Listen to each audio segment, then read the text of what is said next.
2014లో ఏపీలో పొడిచిన పొత్తు ఆ తర్వాత 4 ఏళ్లకు పెటాకులైంది. అధికారం కోసం ఆ 3 పార్టీలు ఆడిన డ్రామాలు జనం ఆకాంక్షలను సమాధి చేశాయి. నయవంచన చేసిన 10 ఏళ్ల తర్వాత మళ్లీ నయవంచన చేసేందుకు తాజాగా రోడ్డెక్కాయి.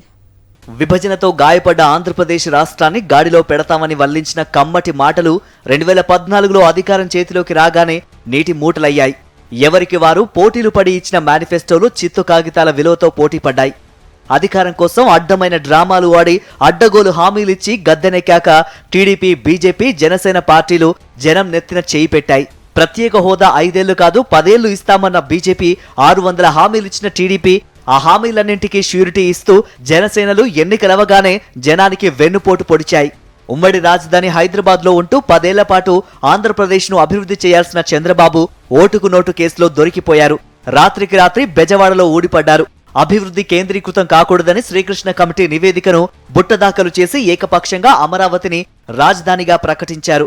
నీతిమాలిన పనులతో స్వయంకృత సంక్షోభం సృష్టించుకుని దాని రాష్ట్రానికి చుట్టారు చంద్రబాబు.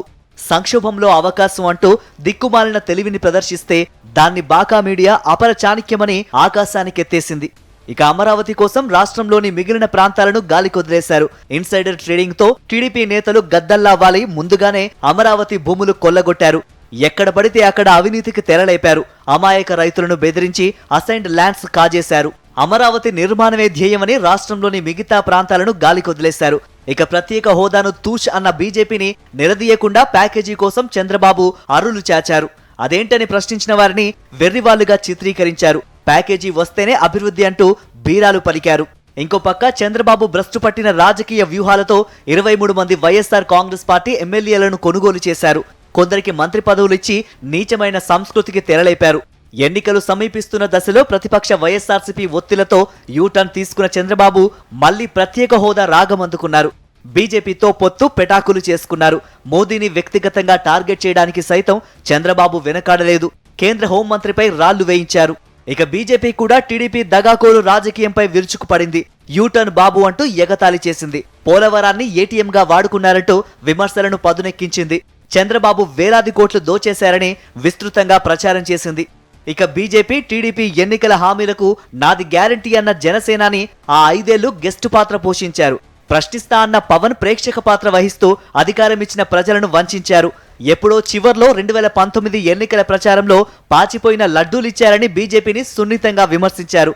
టీడీపీ వ్యతిరేక ఓటు వైసీపీకి పడకుండా చీల్చేందుకు చంద్రబాబుకి దత్తపుత్రుడి అవతారమెత్తారు. 2019 ఎన్నికలకు ప్రతిపక్ష వైఎస్ఆర్సీపీ బలంగా ప్రజల్లోకి వెళ్లింది. దగాకోరు చీకటి పాలనను అసహించుకున్న ఆంధ్రప్రదేశ్ ప్రజలు టీడీపీ, బీజేపీ, జనసేనలకు కర్రు కాల్చి వాత పెట్టారు. చరిత్ర లిఖించేలా 151 సీట్లతో జగన్మోహన్ రెడ్డిని ముఖ్యమంత్రిని చేశారు.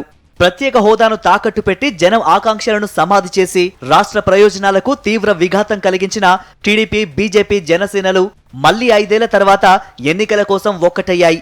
ప్రజల మనోభావాలను పూచికపుల్ల మాదిరిగా తీసిపారేసే ఈ పెత్తందారీ పార్టీలు కట్టగట్టుకొని పోటీకి సిద్ధమయ్యాయి. మరోవైపు 5 ఏళ్ల నుంచి అభివృద్ధి, సంక్షేమ ఫలాలు అందిస్తూ బడుగు బలహీన వర్గాలకు పెద్ద దిక్కుగా మారిన అధికార పార్టీ వైఎస్ఆర్సీపీ సింహంలా గర్జిస్తూ సింగిల్ గా బరిలోకి దిగుతోంది.